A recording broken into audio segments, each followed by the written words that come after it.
Okay,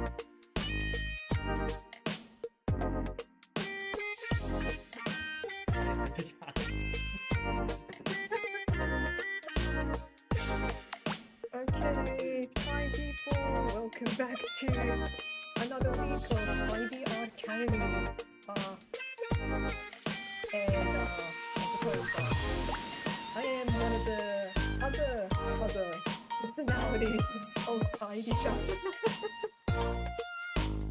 And I'll be the one to take you through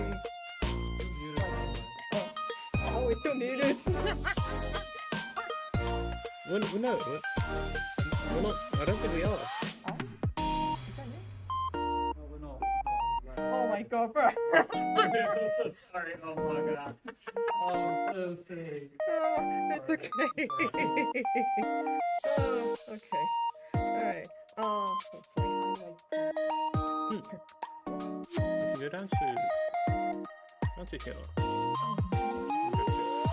Okay.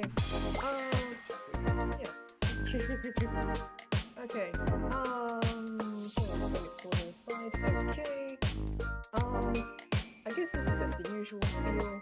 We have the content from the live streams that we do each week, which will be uploaded to the channel eventually. Yeah. And yada. Things start this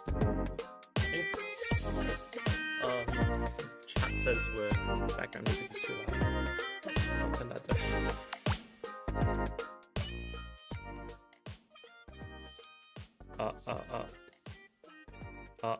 Okay. That should be fine. Okay, we're back. Back to you. Alright. Okay. I suppose just the usual, wait. Oh yeah, there we go. The attendance form, I suppose, to anyone else, just like, we need the funding, okay?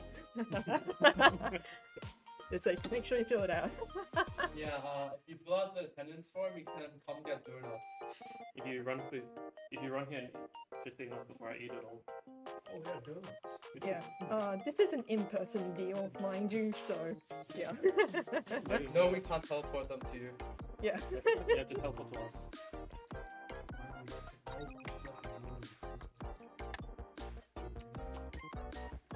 It's a part of the wall.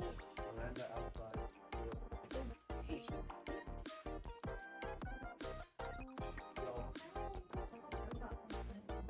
you can get another one, I can't do that. You get tiny attendance form. You get the. You can get 2 donuts, yeah. Per 3 seconds,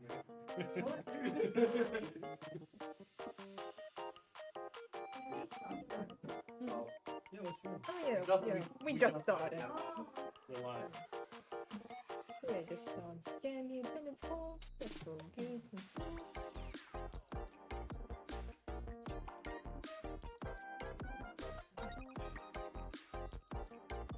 What is chat saying? QR code? Yeah, are you from overseas? Mr. Wafer colon 3. Would you like a donut? Can ship it to you. If you're in the United States, We don't ship to the US. only not to the US. Sign the attendance form and get it done. Okay, I think that. Save your donut. Okay. Leo, if you show up before the end of the event, we'll give you a donut. Okay. Next. Alrighty. Leo's on. Oh, Leo. Okay. Oh, we should show Leo this. Dude, this is Leo needs to come to you. Okay, so I suppose if we're going to start going through, so I'll be taking you through the general overview of robots. It's just one slide, and then the rest, we got robot design studies, which is where I'm going to be taking a look at a few examples of robots from my favorite media, and going to talk a little bit about the sort of thing that I like about their designs. and then finishing off with some tips for designing your own robots, I would say. After that, we will be passing on to I'll be letting the other personalities take over to discuss robotic limbs with you guys. Okay, and now let's get started, okay? So, defining... Oh, okay, just give me a sec. There we go. Okay, so, defining and differentiating mechas and robots.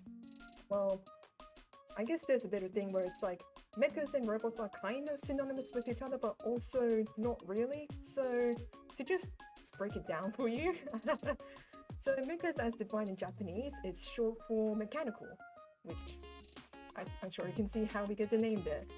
So, this definition includes machines, which will include things such as vehicles and of course robots. Though as an anime genre, there is a general consensus in the community that mechas are giant robots, typically humanoid in shape, that are controlled by a human. With that above definition, we can exclude robots that are able to perform complex actions by their own will from the mecha category. So, Transformers are not mechas. That is like one such example. And you guys like have any other examples or? I just like Yeah. I just like the person with the long ears. 200 Oh. meters adjusting ears. Oh yeah, 200 meters. Transformers is the biggest example. Mm, There's the mm. Five Nights at Freddy's animatronics fit into. Oh yeah, that is We'll true. get to Five Nights at that. Freddy's. That's- Yeah, we'll be getting to that. So yeah, Double guy. basically. Yeah, exactly. And yeah, basically, as I have to quote it down below, all mechas are robots, but not all robots are mechas. I hope that should explain things for you guys. Okay, and now we're going to move on to the first design study, and that's Neon Genesis Evangelion. I kind of butchered that, whoops, but that's okay. Okay, there's nothing. I hope I'm not covering anything too important, but yeah. Just anything that we can move to. Oh, yeah. Anything. If you need to move One sec, guys. yourself per se, you can just hover over the screen and then like you can Okay. drag that around, or you can drag yourself around. Okay. Oh no. Just- oh. Oh my god. Longest jump scare. Alright. On the attendance for Sunny. Alright. Well, it's actually the thing is on Transformers. Alright, don't mind me. Just moving over. Okay. You can get another. Alrighty, so I'm sure you might have had a bit of time to read through the text on this page, but basically, Evangelion is like very unique in the sense that the mechas in this series are like very humanoid.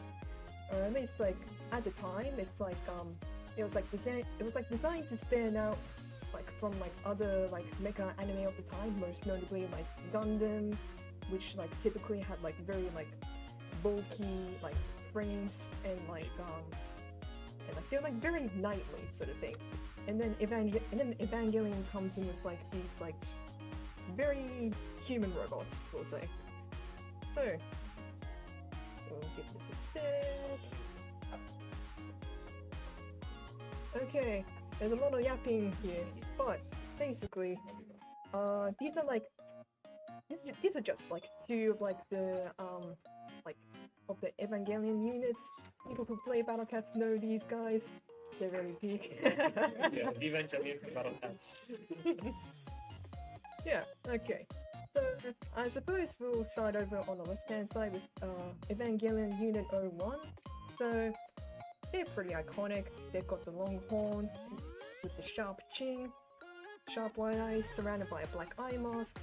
And I suppose also like color palettes, these are like very distinguishing features present in these like amongst the Evangelions. They've all got like they're all very distinct by color, so like you can like pick him out like instantly in that sense. And oh yeah, this one's also got like the like really strange like shoulder attachments. I have no idea what those things are supposed to be, but they're there. Also, chat says 0-0 without a shield looks really cursed. Wait, That is very true, actually. you might have It basically you can read, like- you can read chat here. Everyone. Oh yeah. The shoulder thingy look like stabilizing first and Hmm. but that's one of the points. Oh yeah. It feels like it's real cool. Yeah, it looks cool. It's like Yeah, put it shove. I think put shove plane wings on everything. Yeah, works. Starscream is good. Okay. Yeah, there's that. I'll probably move on to Ava Unit 00. Yeah, my first exposure was via Battlecats, so to find a picture of Ava like 00 without the shield is indeed very cursed, but I'll go through the design features anyway. So it's actually like surprisingly human, or I guess that's not saying much when you have the bodies of the Evangelions being like almost the exact same, with like most of the changes happening around the head and the shoulders. So more. But- Oh yeah, I feel like there was, but like I haven't. spoilers, No spoilers. Yeah, that's a good idea. I love Phantom.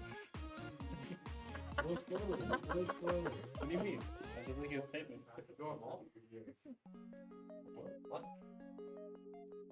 Okay. Okay, but yeah, so like if you like compare like 00 to like 01 or like any other one or any of the other Avas, they've got like a pretty like rounded like helmet shape. They've got the like yellow color palette sort of thing, and also the singular eye that they have as well. I think that's the only one that has like one eye, as far as I remember. It's like oh wait, had like multiple. I'm pretty sure. But, like, Yeah.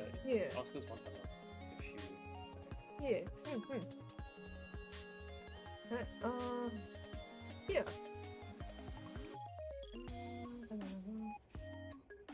Okay, so I think it's quite text dense, but as I've mentioned before, we will be uploading the slides, so you can read through this in your own time if you wish. But yeah. With that, let's move on to the next series. Hold on, give me a sec. Oh, also, the video is also archived, so Oh yeah. if they're not archived, send us a message and remind us to put them on. Okay, so series number 2, we got Mobile Patrol Patlabor. I only just found out about this one because like everyone in like the Gravity Circuit like spot like kept making like comparisons with like the main Patlabor to like another character in there. Unfortunately, said character is not in these slides, but I'll get back to Gravity Circuit in a moment. Okay, so basically, to give you a rundown of this series, since like it is like fairly popular in the West, but also like not as well known as say Evangelion. So to summarize what their like whole deal is, basically in this world you've got these like giant mechas called levels, or I guess labors, levels, whichever works. But yeah, so basically they're often like made for like construction in that sense, like often doing like heavy lifting in that sense, that sort of thing. So the series is like, they have like very detailed explanations in terms of like how each of these levels work, and like they talk about like all these like actuators and like how they're designed to like perform specific tasks. But like it's quite a lot basically. So to get started, we'll go from the left. We have this HO97 Bulldog. So this one's like a multi-purpose level developed by Hishi Heavy Industries. You don't need to know this stuff, but yeah. So this one's like the most like versatile of the levels in terms of general use and utility, and also like especially designed for heavy lifting in that sense. It's also cited as the most affordable level on the market for what it's capable of. So a lot of people will have this level basically. Next one over, we got the ASV 99 Boxer. I suppose it's like it's a bit of a funky guy. It's like kind of frog head looking, but yeah. So despite the looks, it's actually like one of the more. It's like the most advanced level at the time of its release. So, well, at the time of its release for consumers basically. So part of like what makes it like so advanced, at least within the series, is the fact that like the company that developed it, which is Shinohara Heavy Industries, also made the titular engram before this one, which I'll get to the engram in a moment, but that's like the engram is basically the main like level in the series. And over here on the right, we've got AL-97 Atlas. So this is a military level developed by Hishi Heavy Industries. Yeah, same one as the HO-97.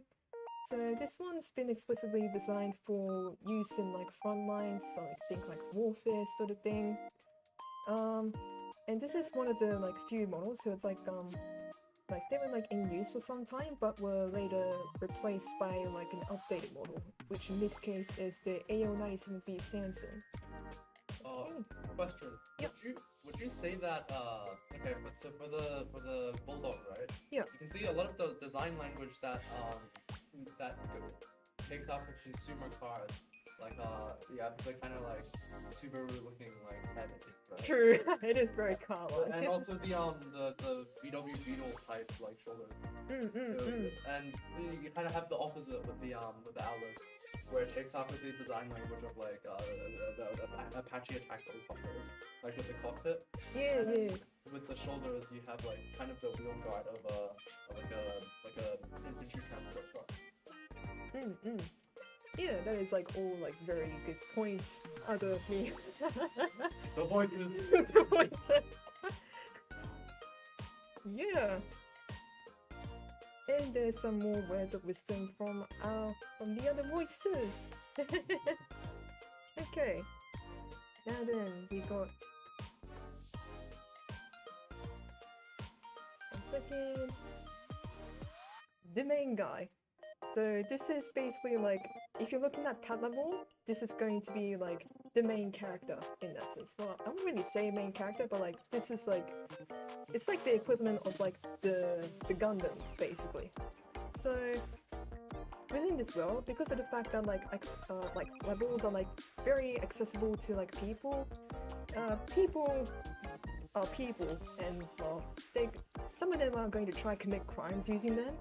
So as such, the police force utilizes these like pat levels, which are like, it's kind of like a shorthand for patrol level, but they just call them pat levels, yeah? So these pat levels are basically there to subdue like any sort of like rogue levels basically. So we have here like AV98 engram. This is like the main one will be like you'll be seeing like throughout the series. Basically, in comparison to the other levels you've just seen, they're like, you can see they have like a very human shape, and as you can see, also like articulate hands as well. So the reason for this is for the fact that like so that the human can like work seamlessly with the pet level basically. And I'm not sure if you can see, but there is in fact like a person inside the suit, especially in like the two pictures on the right. Yep. And basically, it's like very high-end stuff, and it's like there to like help the people, help like whoever's like piloting these engrams to like quickly deal with situations basically. And also on like a design level, the AV98 engram is like intentionally designed to look heroic, so that if when the public like sees this thing, they're like they'll be like reassured by its presence, while also looking strong enough to be able to intimidate criminals and potentially deter them from facing its wrath, should they ever try to commit any crimes of levels, basically. Okay, ooh, we're nearly there, guys. Let's see. My Okay. nightmares when I play Iron Saga. Oh yeah, so I only just found out about this recently, but apparently this has shown up in a little fighting game called Iron Saga. And these guys are the getters basically.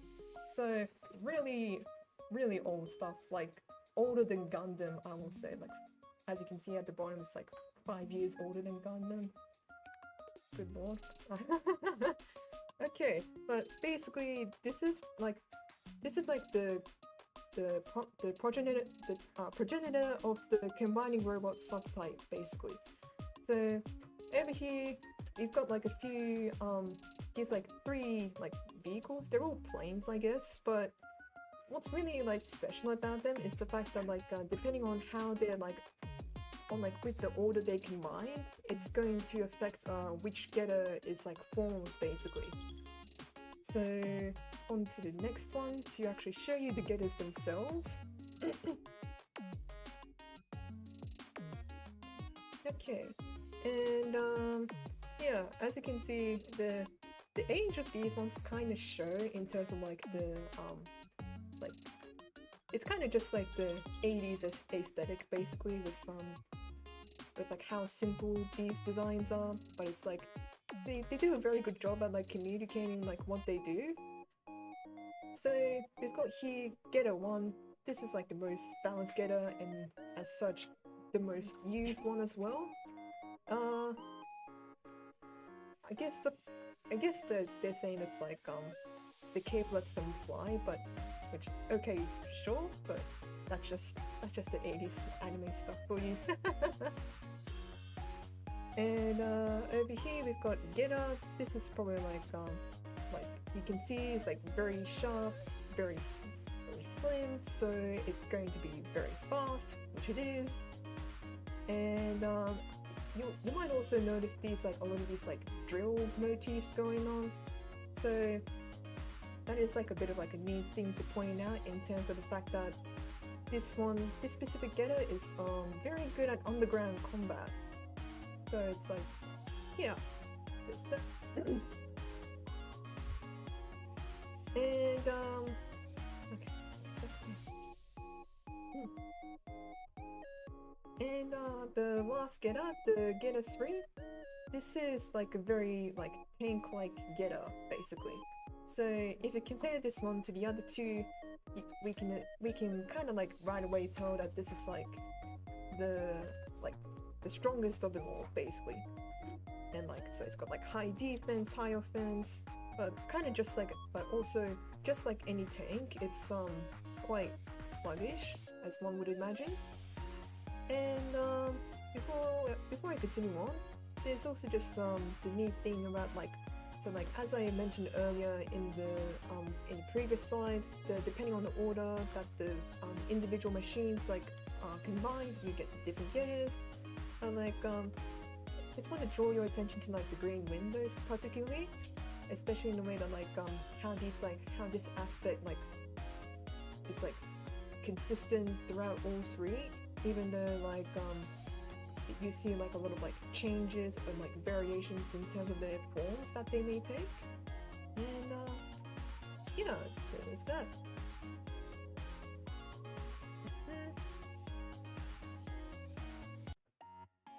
Okay, so over here we've got ourselves the same ones from before. This is just like a modern version of the getters basically. So for some reason I cannot find like any like art for getter 1 on the internet, so I'm just using this figure photo of Amazon. That's fine. But these 3 iterations are from a newer installment known as Devolution, or Getter Robo Devolution, and that released 6 years ago. Oh wow, okay. So basically, I'm putting this here to say that it's like as we're like going into like 21st century sort of stuff, like artists in general are like getting more familiar with how to draw mechas as a whole. So this is just this is just like a reminder that like while it's like, okay, how do I put this? So basically what I want to say is that like don't feel pressure to like jump into like if you want to like jump into drawing mechas, don't feel intimidated by these like highly complex illustrations. These do take a lot of time to master, but there is like with the like older designs, you can have the opportunity to like practice and then like develop your confidence with like drawing with like drawing the mechas and that sort of thing before you move on into like before you move on to something like this, basically. Yeah. So to give you another like example in terms of the like simplified like mechas or robots, I guess, it's now time for me to start yapping about my favorite game of all time, I would say. That's right, it's a Gravity Circuit plugin. It's mandatory at this point. I need to yap about this game, okay? It's just that good. Okay, so we got so I just picked out like 6 characters from within the game. Like we got like 3 NPCs, like 3 like circuit characters. I'll talk a little bit about what they do, but basically what I want to show with these guys is that like how you can like easily communicate like a robot's design through these sort of like common features in that sense, so that like when people look at them, they can kind of go like, oh yeah, so this is like oh, so that's what they do, sort of thing. Okay. Oh yeah, and also just another note. This guy over here, orange one, he's my favorite. That's Crash. Okay.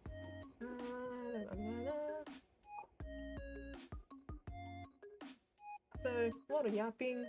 But yeah, like I said, this one's my man.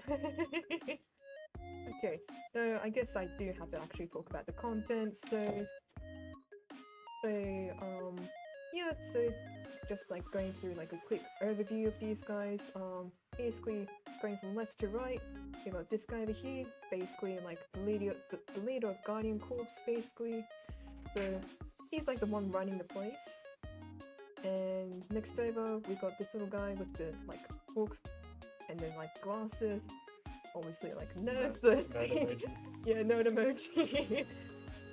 he basically is that type. He basically is that type to go like, actually, thing. Yeah, that's kind of his deal. He's the data archivist in Guardian Corps. And next over, we got Nurse. I feel like it's very obvious with the whole medical crosses and the nurse outfit that's going on with her. I don't think I need to elaborate any further. And over here we got Kai. This is the character that Gravity Circuit is like named after. It's his game. He's the protagonist, in case you couldn't tell, but yeah. So he's got like a very like well armored sort of look, I will say. So, and also just like the pose itself is like reinforcing the like he's like role as like a fighter in that sense. Next one over, we got Medley, the wave circuit. So she's kind of like how do I put it? So she's kind of supposed to be like running communications, but like in case you couldn't tell by like all the like speaker stuff, so it's like she's like very sound oriented. The fact that her head like with the little staff at the back makes it look like a music note. There's all that too, and she's kind of like a performer as well in that sense. So she kind of likes to like throw concerts for her fans in that case. That's just Medley, the least serious of them all, but and over here we got Crash, my man. So he's got like a pretty like bulky build. Like you can see, it's like very robust sort of thing, especially like if you like compare to the other characters. And also, he's got like a giant drill arm, so one can probably assume he's going to be like probably working in mining, which he is. And he's also got like these like lights, basically.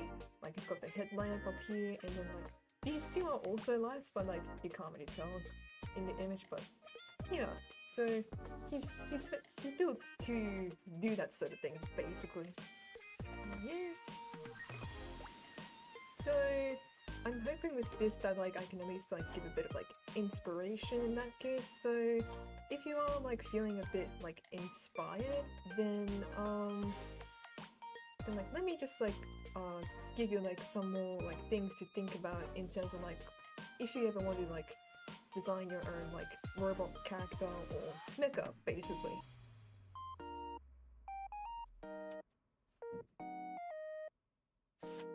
Okay, so over here I've just popped in a few like quick like sketches of like some of my OCs.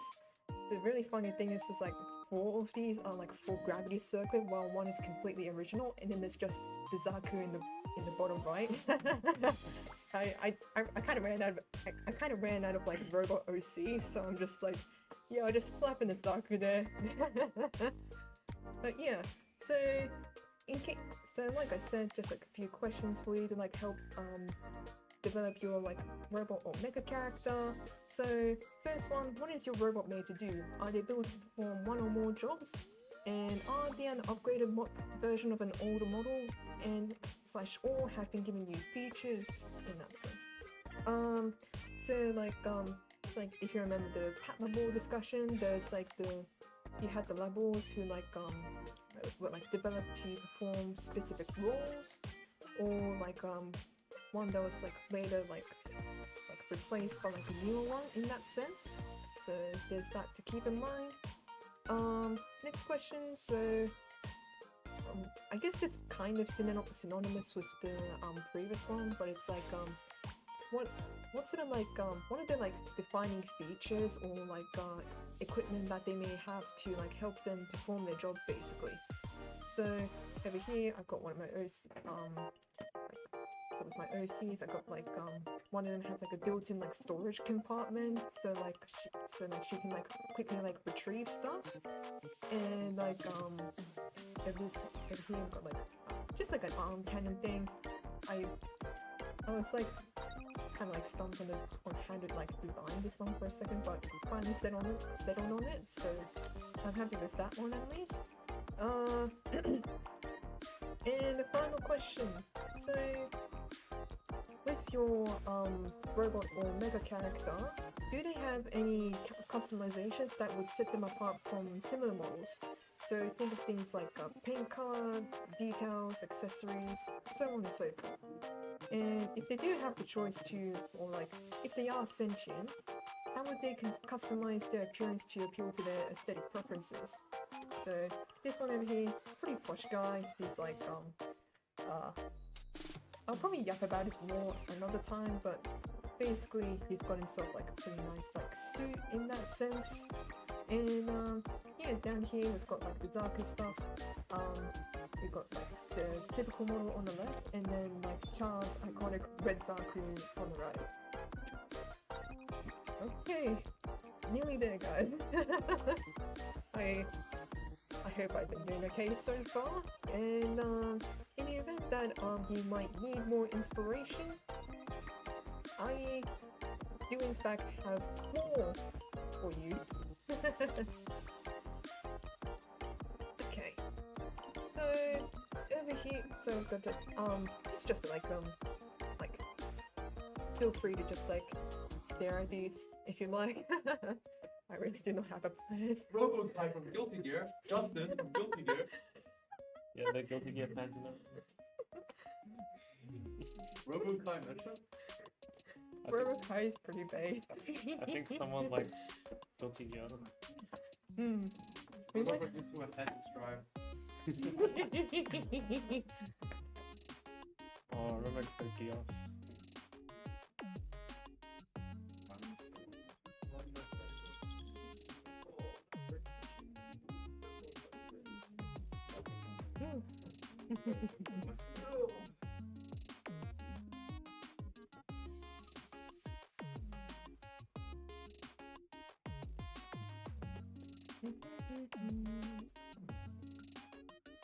Ultra mention? I love Ultra Ravenia. Oh yeah, that guy. Oh, and I guess you can also include like the girls from Minecraft. They look more humanoid. They're more humanoid, but some of the bosses are very. Dusha now is kind of robotic, but The bosses, I think the boss designs, they're not in this image, but they also look very. I think they look very nice. the Zenless Zone Zero example is like the peak example of constructive. Yeah, and just like you can like very like clearly like see all the like you have like the excavator claw, and then it's like it's just so big. Yeah. And then I have to mention Signalis here because of the cyborg, right? They look, I think even like the corrupted replicant designs are really good because like you see the chunks of flesh they have still on them and like mix them with the chunks of metal. So if you think of making cyborgs, you also can think about how like the meat parts integrate with their metal parts, I guess. Yeah, that's also very good to keep in mind as well. And one more. Striking it right. Yeah. Mandatory battle cast inclusion. Dan Of course. Vancouver. And of course, Dan Cougar. I watched this one. I watched that one with my mom, so it's like. This one's got a special place in my heart, just for the nostalgia. And I kind of forgot, but like also like Glitch Productions. If you guys have heard of like Murder Drones or like the new Gaslight District, specifically Diligence and Temperance, they're also pretty peak robot design as well. Ultra Kill mention in chat.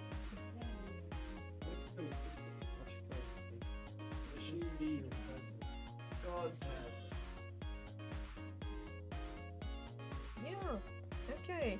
And that's all from me, basically. And I'm going to pass over to the other me, or the voices.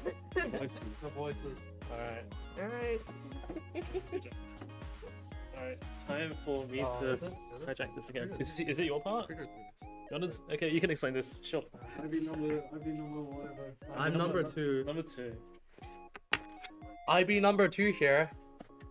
Have you ever considered that calling every robot in Gundam a Gundam is like calling every Pokemon a Pikachu? Anyway, some closing thoughts on IB3's. Is it pointing towards us? Some closing thoughts about IB3's section. I've noticed the triangularification of mecha, and I've come to this conclusion, right, that back in the 90s, where mechas were designed based on the traditional conception of like robots as made out of rectangles, but whereas nowadays there's been more of this analysis of the purposes of what mecha are supposed to do in their design, much like with the what was it, the Patlabor section, where you have consumer vehicles design features used to represent consumer robots. I'll talk a little bit more about that soon, but first this is this will be the robot limbs section. First, you'll have to start off with knowing how to somewhat know the proportions of a regular human arm, or not. You can draw a lanky guy, but essentially, I would recommend drawing some kind of like basic shape, so that you can see. If we start off with this shape and then move on to the you can place in the joints better, and basically how you will construct a robot limb will revolve entirely around the joints. I usually do this by placing in circles, because as you can see, on the very right, it will eventually become a lot of ball joints and maybe some pin joints. But yeah, placing these in as balls to like, I guess, preempt the fact that they're going to be ball joints will help you connect the dots, so to speak. You'll see this in the next step where you create an endoskeleton. I've always thought that, I used to think that word was a bit pointless because like skeletons are usually on the inside, right? But yeah, no, Five Nights at Freddy's or something. Yeah, by connecting the joints up, you can create like a bit of an endoskeleton. And then you can patch like basically plates of metal on. The shape and how straight you put the metal on will help you like create a character design around the limb you eventually make, and you can also add other details to make that a bit more clear, and we shall see that here. Here's some. Okay, the first two will be according to like classic aesthetics. So diesel punk, Huge gun aesthetic. that's we'll get to that. Diesel punk is like kind of originated around the World War II kind of mechanized vehicle aesthetic, hence the use of like grills and grates and heat shielding. This kind of design language echoes after the kind of infantry transports used in the World Wars, as well as like you might think of the Lewis gun, other World War II era vehicles that use a bunch of like heat shielding that has become really iconic in media like Star Wars, because those are all like designed after all the guns in that are designed after like World War II guns, right? And you can incorporate that same design language into robotic limbs, such as with diesel punk. It's in the name, right? A lot of use of use of fossil fuels leads to a lot of heating up of parts. So you want to put heat shielding on parts so that when you touch it, you don't get burnt. Similar thing with the use of fossil fuels. You'll want exhaust pipes to puff out endless amounts of industrial era black smoke. Yeah. And grills and grates are just like kind of that sheet metal aesthetic is just a core thing to do with the diesel punk look. Yeah. Going a bit further back in time, in terms of like when the aesthetic first originated, we have steampunk designs, and I would argue this is steampunk, but one of the more recent examples of steampunk that has been really popular has been Arcane. The Victor's little goofy marionettes. They kind of use this aesthetic, and you'll note the use of very like hyper slender and like carved elegant metal, usually shiny like bronze and silver. I have not rendered this because me have no timey, but you can see I pretty much used only the endoskeleton from the previous step, and used a lot of flared shapes, almost like brass instruments. And of course, since it's steampunk, you'll notice there's lots of these cog boxes inside the joints and cogs outside as well. The cog is pretty much like the symbolic thing of artificers and steampunk. These are yeah. Another thing is with steampunk, you can add like strings and ropes and wires. Oh yeah, you can see some on the outside here as well. Yeah. You can usually, if you want to put stuff like that on any kind of robot, consider where like human muscles would be in comparison. And consider how the arms would move when you're putting the movement parts of a robot on. Because if it, whilst you can still make it look good if you put it on randomly, if you really care about your designs for your mechas, take some time to think about how each individual element can shift the movement of a character. Yeah, that is kind of a general concept with well, yeah, let's go back to the previous slide. This is why you want to put in the joints carefully, because you don't want a situation happening where the only way your limb can move is by like clipping into other pieces, like a bad Unity asset, right? But yeah, we can also take inspiration for steampunk from I'd say the two big inspirations are like musical instruments. You'll see musical instruments and maybe like marionettes, I guess. The use of the strings and wires to like push and pull things, like Ibi #1 said just then. But also the other inspiration is Da Vinci? Yeah, no, Da Vinci's drawings, yeah. We just had some guests come in, but yeah, Da Vinci's drawings are pretty much the earliest inspiration from steampunk, and of course you can look at those for inspiration, especially for like flight parts, right? The infamous spiral helicopter thingy. But yeah, speaking of flight, I believe Ivy #3 talked about the purposes of how a design should indicate the purpose of a robot. In this case for a limb. This is for the purpose of flight, which is probably like personally my most drawn like design element. I like putting in these rectangular exhaust pipes because they what was it? They kind of look like they have the design elements of like sports cars, which have rectangular exhaust pipes combine which, you know, gives that like high speed luxury look, I guess. Looks elegant. Combined with the use of these jet engines, which are pretty easy to draw. Basically you just draw like a cylinder, you draw a circle inside the cylinder, and then you draw like a cone inside the cylinder. Like that's a pretty easy way to draw a jet engine. These two design elements help like sell the aspect of speed. Typically you want to think about the aerodynamics of pieces. So as you can see, I've modified the shoulder pad from the previous section to be more curved. Unlike the diesel punk arm, I've kept additional plating to a minimum, such that to sell like a lightweight look, and obviously put a wing on because, you know, wings can fly. Hee hee hee haw. Anyway.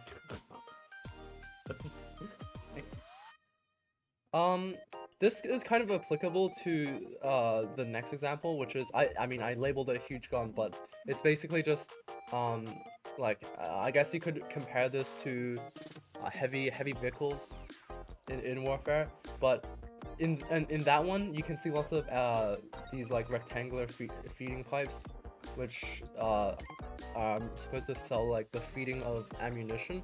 Whereas the pipes in the previous one might be to sell the feeding of jet fuel into something. I'd say, well, this was from term 1, but the whole source of power thing, giving something a bunch of linking elements that draw the observer's attention closer and closer to a source of power is a great way of like, you know, showing character design. You know, someone. If the big gun wasn't obvious enough, well, the gaze gets led to it by like magazine tubes and whatever, right? And with this is kind of the opposite of the flight one, but with putting a massive weight on the end of a limb, you know, that can be heavy.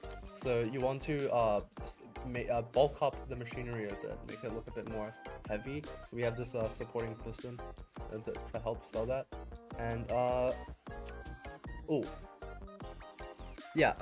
As I said, with the triangularification of mecha in the previous section, honestly, my dementia has made it so I don't even remember if I finished my point about that or not. But basically, the like slanted plating helps sell the military aesthetic as, you know, angles deflect.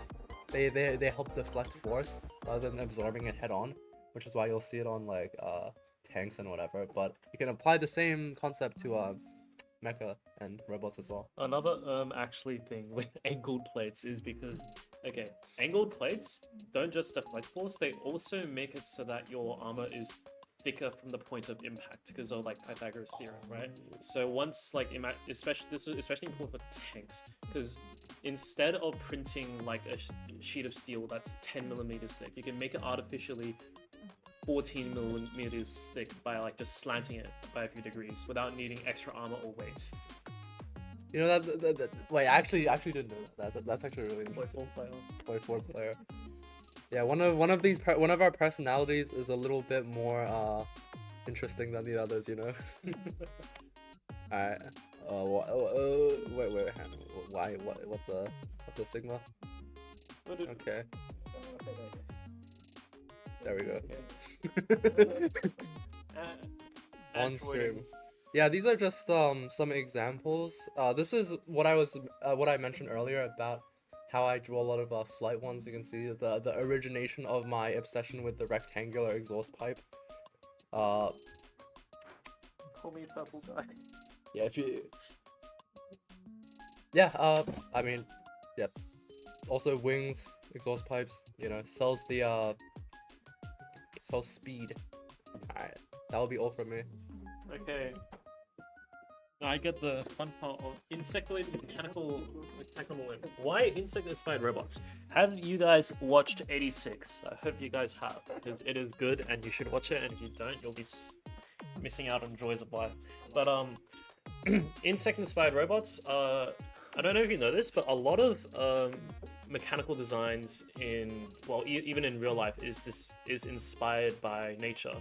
So I think maybe was it one of the United States modern bombers the shape was inspired by Falcon's diving because it's so aerodynamic. I don't know the models that well. I'm not too sure, but you'll notice that using some inspiration from nature and making them mechanical can make your characters look more it makes them look more familiar while also keeping a mechanical kind of feel to it. So why insect-inspired robots? Miniaturizing robots would theorize for long-lasting power sources. Are they more energy efficient, more suited for long-duration missions or remote deployments? On the other hand, large insectoid robots inspire fear. Unnatural and threatening implies a certain destructiveness. You want to find the right gap between if something is threatening and familiar, because if it looks just completely unfamiliar in terms of shape and everything, you have nothing for your mind to compare it to. Whereas if you have a bit of like connections to insects, let's say claws, jaws, and sharp tendrils and whatever, your brain naturally associates that with a certain degree of fear. Different movement and interaction may be suited for the complex environment that you are creating. Another thing is insect limbs are more suited for traversing, let's say, what do you call it? Rougher terrain and climbing up walls and stuff. You can't really imagine a horse climbing the walls and scaling down and biting your head off. That would be pretty terrifying. It doesn't really work. It makes a lot more sense for the robot that will come from the roof to take your head off to have insect limbs, I would say. That's why spider mecha are the best genre of mecha. Spider mecha, 86. Yeah, okay, you made fair enough. Yeah, and insects also imply a large swarm. Has your robot been mass-produced? Because your robots can be terrifying on their own, but you can also make them more terrifying by implying that there's a hive of them. So if your main characters are like, aha, we defeated like this horrifying robot that just came to like killed half of our squad, and you see a whole nest of them, it's like, oh. 86 robots? Oh. Only 5? Only 5. I'm gonna tweak. Yeah, more freaky robot types. There are also many examples of insects to choose from, mainly because insects already have an exoskeleton which can be adapted to a mechanical form. Obviously, I'll just dodge. Spiders, balance, multi-directionality, centipedes, flexibility, and for length. Grasshoppers for jumping and height, flies and mosquitoes for flying, beetles for defense. I don't know if you've seen a rhinoceros beetle in real life. Those things are tanky, and they are strong. They will probably, if they were like human-sized, they could probably lift your entire family in the family car. Dragonflies, I think they just look cool, but they also give off a sense of speed. If you look at some of the designs here, you can also you can also like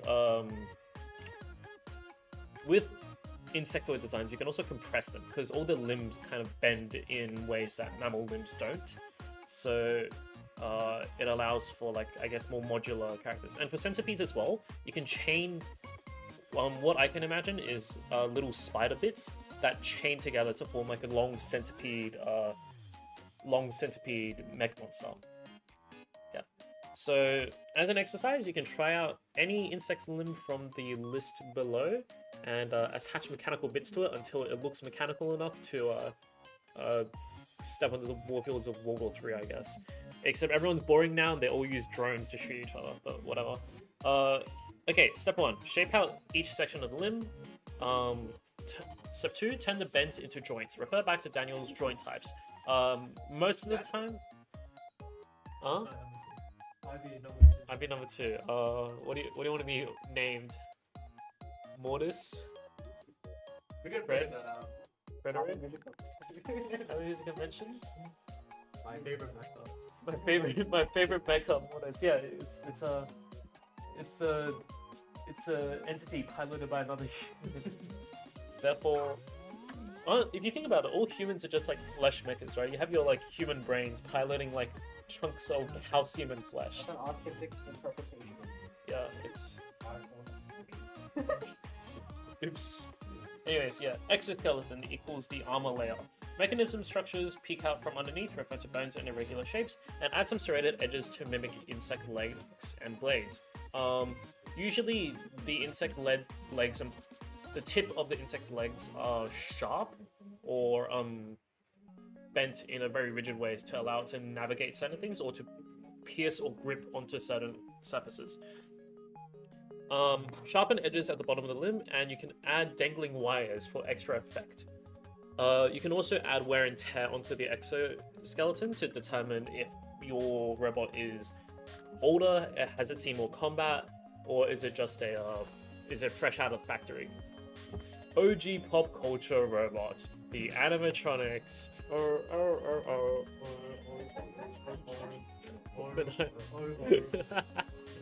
Right, this game. Okay, so with animatronics, they have insides and they have outsides. The endoskeleton is the insides. It's the wires, it's the mechanical frame, it's whatever they have that moves them around and holds up the physical structures.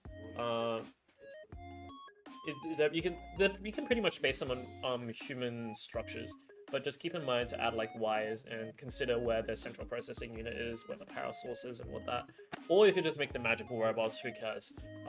Suits, give them a shell, but these shells need to be easily detachable for maintenance, or it's just how they're built. Outer layer protects the skeleton, and for the purposes of appearance, makes them appear harmless, friendly, or easy to, I guess, interface with. Because I don't think any kids would enjoy a pizzeria filled with metal skeletons. I wouldn't enjoy this thing either, but who knows?